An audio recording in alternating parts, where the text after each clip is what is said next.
मजबूत करण्याच्या दृष्टीकोनातून आम्ही सगळेजण सामूहिक नेतृत्वाच्या माध्यमातून प्रयत्न करतो आहोत।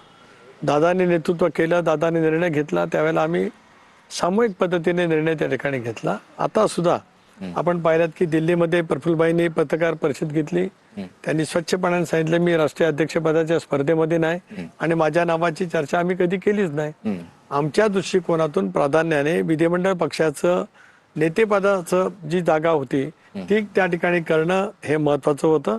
आगामी कालावधीमध्ये सुद्धा कार्यकर्त्यांचं, जनतेच्या भावना, आमदारांच्या भावना लक्षात घेत निश्चितपणे त्या संदर्भातला निर्णय लवकरात लवकर योग्य वेळी त्या ठिकाणी केला जाईल। पण सर, आपण बघितलं की राष्ट्रवादीची स्थापना शरद पवारांनी केली। आता शरद पवार आणि अजित पवार अशा पद्धतीने महत्त्वाचे नेते होते, तर अजित पवार दुर्दैवाने नाही आहेत।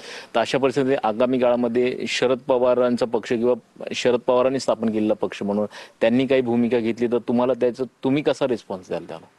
एक असं आहे की मी रिस्पॉन्स देण्याचा काय मुद्दा येतच नाही ना, पण मी वारंवार एक बाब स्पष्ट केली की 2023 साली हे बघा, अनेक जण सारखं म्हणतात दादांची अंतिम इच्छा, दादांची अंतिम इच्छा, भावनात्मक दृष्ट्या दादांची अंतिम इच्छा, काय दादा म्हणाले असतील तो भाग आलाच किंवा काय चर्चा झाली असेल तर, पण दादांची ही इच्छा होती 19 मध्ये भारतीय जनता पक्षाने राष्ट्रवादी काँग्रेस पक्षाचं सरकार बनावं।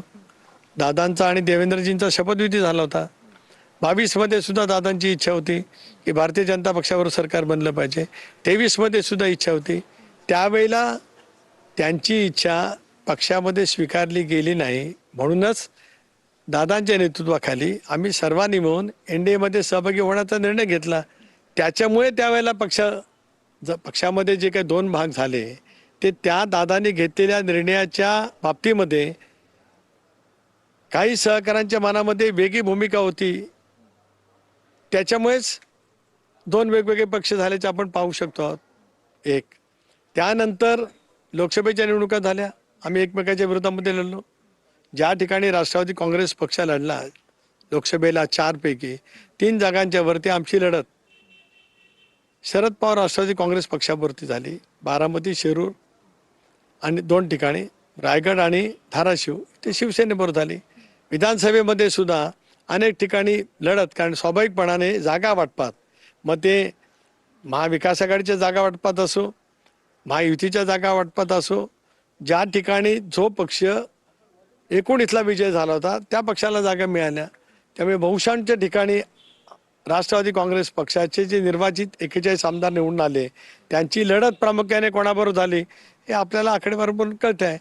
मुद्दा असा आहे की शेवटी या संदर्भामध्ये आता कोणी कसा पुढाकार घ्यावा हे परिस्थितीवरती अवलंबून राहील।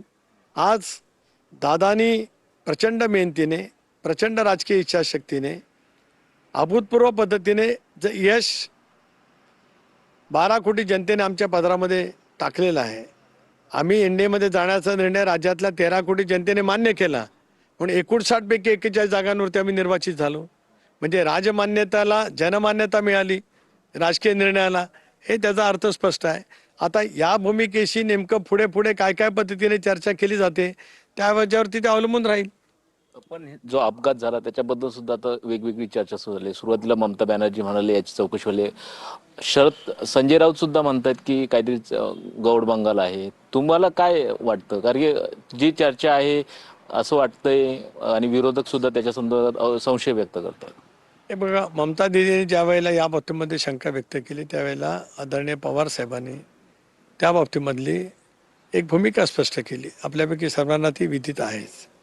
आता अलीकडच्या कालावधीमध्ये संजय राऊत किंवा काही सहकारी बोलतात, पहिल्या दिवसापासून माननीय मुख्यमंत्री महोदयांनी स्पष्ट केलं, राष्ट्रवादी काँग्रेस पक्षाचा अध्यक्ष म्हणून सुद्धा माझी हीच विनंती राहिली की दादांसारखं लोकोत्तर नेतृत्वाचा विमान अपघात ही दुर्दैवी घटना आहे, पण याची पूर्णपणाची सखोल चौकशी व्हावी।